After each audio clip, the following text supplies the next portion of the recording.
Evidence. The September 21st attack on Nairobi's Westgate shopping mall by Somalia's al-shabab militants was a shocking event in generally peaceful Nairobi.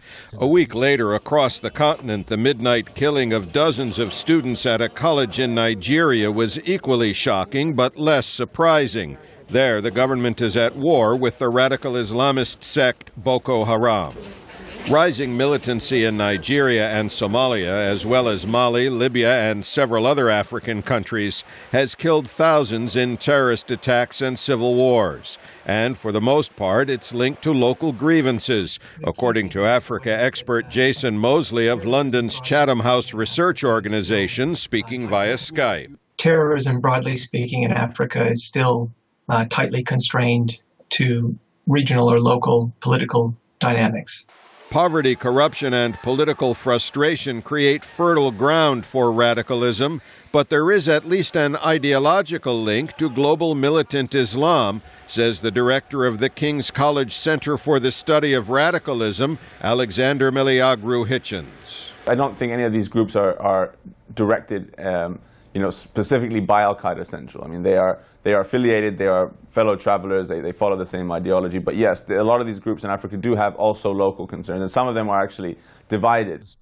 For example, Miliagru Hitchens says not all members of al-Shabab support launching attacks outside of Somalia, like the one in Nairobi, even though Kenya has troops on Somali territory.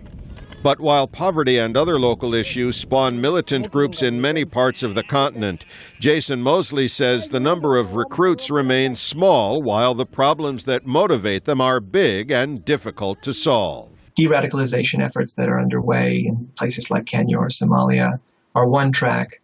And of course, ultimately and broadly speaking, the real answer is economic opportunity.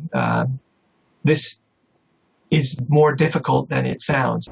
And experts say that's particularly true in the areas where it's needed most, Africa's poorest and most troubled countries. It's likely that this problem, this trend of jihadist activity in Africa will continue in the foreseeable future, simply because the problems on which the recruitment and the spread is based, like the poverty, like the corruption, are going to remain for quite some time. Experts say the combination of economic opportunity, education, and leadership that could ensure that children like these don't grow up to be militants is hard to come by and ever more urgently needed. Al Pessin, VOA News, London.